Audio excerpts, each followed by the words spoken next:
நம்ம சேனல்லேருந்து தொடர்ந்து அப்புறம் நீங்கள் வீடியோக்குள்ள பார்க்க நினச்சிக்கணும். இதுவும் நம்ம சேனலில் சப்ஸ்கிரைப் பண்ணுங்கள். கீழே பெல் சிம்பிள் இருக்கும், அதையும் கிளிக் பண்ணிங்க. சரி, வாங்க நம்ம வீடியோக்குள்ளே போகலாம். வணக்கம் நண்பர்களே. தூத்துக்குடி மாவட்டம் முடிவேதானந்தல் பகுதியை சேர்ந்தவர் தான் சிவா பிள்ளை. இவர் அருகில் உள்ள செக்கார்குடி சொக்கலிங்கபுரம் பகுதியை சேர்ந்த பேச்சியம்மாளை 20 வயதில் திருமணம் செஞ்சுருக்காரு.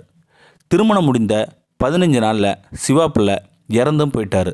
இந்த நிலையில் அங்கேருந்து எப்போதும் வென்றான் அருகில் உள்ள காட்டுநாயக்கன்பட்டியில் குடியேறிருக்காங்க நம்ம பேச்சியம்மாள். அங்கிருந்து சிறு சிறு வேலைகளை பார்த்து வந்த அவருக்கு சில ஆண்களால் பாலியல் ரீதியாக அச்சுறுத்தல் ஏற்பட்டிருக்கு.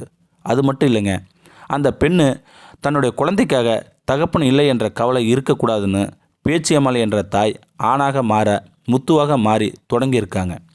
அதன் பின்ன வறுமையின் காரணமாக பல ஊருக்கு சென்று தொழில் செஞ்சு வந்திருக்காங்க.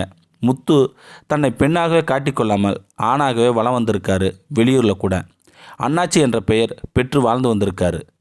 அதன் பிறகுதான் தூத்துக்குடிக்கு வந்து முத்து ஊர் மக்கள் கண்டுகொள்ளாத அளவில் வேட்டி சட்டை உடுத்தி கிராப் தலையுடன் ஆணாகவே காட்சி அளித்து வந்துட்டு இருந்திருக்காங்க. தாய்க்கு தாயாக தந்தைக்கு தந்தையாக 30 ஆண்டுகளாக இதே தோற்றம்தான் பேச்சியம்மாள் வந்திருக்காங்க.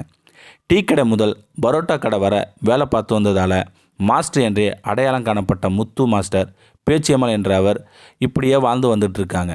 அது மட்டும் இல்லைங்க, இதுவரை ஊரில் கூட மாஸ்டர் என்று தான் அழைப்பாங்களாம். 30 ஆண்டுகளுக்கு மேலாக இவரின் பெண்ணிற்கு தாய்க்கு தாயாக தந்தைக்கு தந்தையாக வாழ்ந்து வந்துட்டுருக்கிறாரு. இப்போது கூட முத்து மாஸ்டருக்கு 57 வயது ஆயிருக்கு. கஷ்டப்பட்டு அவரது பெண்ணுக்கு திருமணம் கட்டி கொடுத்துருக்காங்க. இன்று பாட்டியாக வலம் வந்துக்கிட்டு இருக்காரு பேச்சியம்மாள் என்ற முத்து மாஸ்டர். ஆனாலும் இது அவர் குடும்பத்திற்கு மட்டுமே தெரிந்த உண்மை.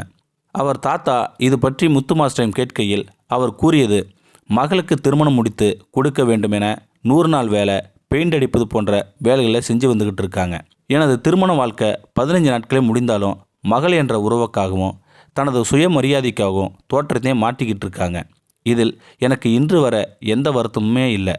கணவர் இறந்த போதும் இறப்பு சான்றல் வாங்காத நிலையில் ஆதார் அட்டையில் முத்து என்ற ஆண் பெயரையே இருப்பதால் விதவை நிதி உதவித்தொகை, முதியோர் ஓய்வூதியத்தொகை எதுவுமே கிடைக்கவே இல்லை. கிடைச்சா தள்ளாத வயதில் கூட உதவியாக இருக்கும் என்கிறாரு அந்த பேச்சியம்மாள் என்ற பெண். இது குறித்து அவரது மகள் சண்முக சுந்தரி கூறுகையில், நான் சிறு வயதில் தந்தை இழந்ததால் எனக்கு அப்பா நினைவு வரக்கூடாது எனவும், சமூகத்தில் ஒரு பெண்ணாக இருந்து வேறு விதமான பிரச்சனைகளை சந்திக்காமல் இருப்பதற்காகவும் ஆணாக மாறி கிடைக்கும் வேலைகளை செய்து வந்தார் எனது அம்மா இப்படி ஆணாக மாறியதால் எனக்கு இன்று வர எந்த வருத்தமுமே இல்லை என்றார் அவளது மகள்.